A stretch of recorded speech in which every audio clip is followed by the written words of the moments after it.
We've done the tools, we've done the 4 basic tools, we've done the intersecting circle, both those types, and now we're back to your pad work. Now here, I'm going to be holding the pad because the focus here is more on the pad holder than it is on the person that's doing the techniques. The techniques in themselves doesn't change. The only difference here is that it's me that's making sure that my partner gets a good drill. So what I always like to do when I start is I always like to flash the techniques by themselves. And I'm going to use a very simplified way of holding the pads because then it makes it easier. When you start getting into phase 2, then there's going to be a different way of holding pads, but this is the one we prefer for beginners, so it's not too complicated. When you're holding the pad, it's very important that you make sure the pad is closed or red. That means I'm holding the pad like this, I'm holding the pad like this, I can hold the pad like this. For all of them, you can hold the pads like this for what you want. Whatever works. Most of us hold the pads in or this kind of configuration. When it's like this, that means it's red. That means you shouldn't fire. The moment I flash the pad, that means it's go. It's green, he can kick. So the first one I start out is I have my partner here. Because you don't know who you're drilling with, or the person may be completely new to this, it's very important that you actually flash the techniques correctly, because if it goes real bad, you're the one that's going to get kicked or punched in the face. So that's why we prefer to do it this way. So our partner's going to be off there. Now what I'm going to do here is I'm going to flash the jab like so with my right hand, and he's in the right lead. So when I do this, that's a jab and it retracts. Okay? Jab, flash your right arm, punch it with your right arm. When I flash with my rear hand, my left hand, that's going to be his cross. And if you notice it, that's that. So the jab is here, the cross is here. Now if you look closely, over here, when I flash the jab, he shuffles forwards, goes back. When I go here, he zones and he does the cross. That's why we prefer that way of doing the cross. The next one we show is I show the shuffle kick, which is here. Alright? So the jab is here, the cross is here, and the shuffle kick is here. Now the next one is the rear kick. The rear kick is here. See that? So very clean descriptions. When I throw it, I know I'm throwing it like this. When I throw it, I actually flash it like this. Because so when he hits me, I still have this momentum. If you're like this, you can put a lot of pressure on your shoulder.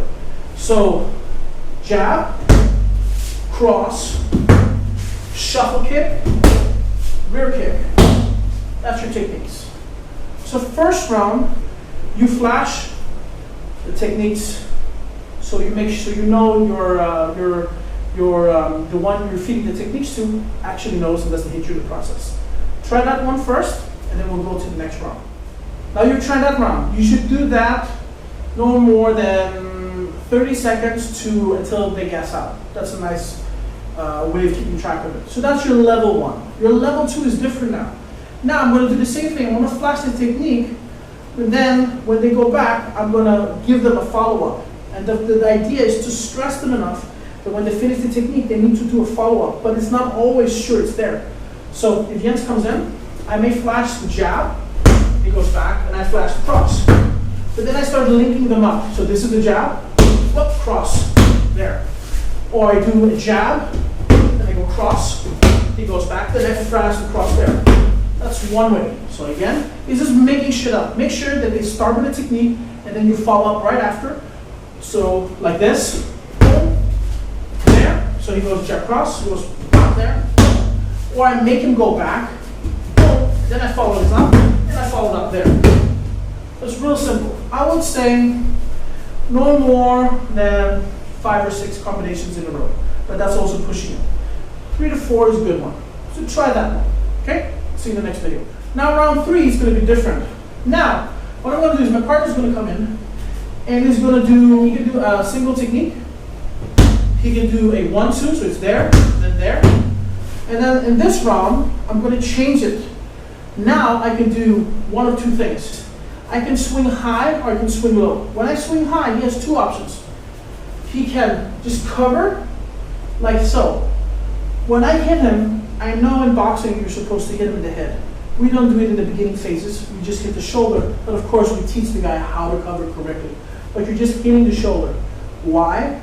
Just in case you have a guy that's very new and he doesn't quite get it and he does it wrong, at least you're just hitting with the shoulder, so there's no injury there.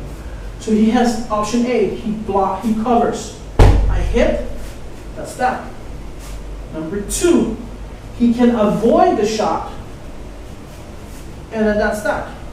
If I go low, he covers the ribs, like so. But when I'm hitting, I'm hitting for the hips. So just in case he doesn't cover, I'm not going to blow up the wind out of him. That's one option. Or he avoids, and then that's that. So if we put it into practice, it's going to look something like this. I can do that, boom, then that, then hit. So one way.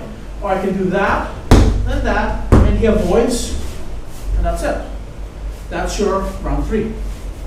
Try that. Okay, so you've tried this one. Now you want to pick it up a little bit. Same thing. I can hit him after a single technique or a double combination. Boom, right? Avoid or block. But now what I'm going to do is I'm going to add that. He does the jab, he does the cross, he avoids, and I set up the follow-up technique. One way, I can do shuffle kick, jab, he blocks, and there's the follow-up technique.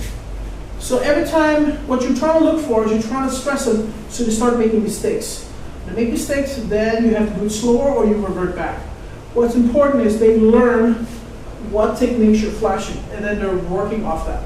That's why this drill is called the burnout. The burnout is to, of course, work your cardio, but also to make them know which technique is what. Right? Avoid, block, and then set up what techniques. That's your burnout. This is a real cool tool in grinding in what jab, cross, shuffle kick, rear kick is.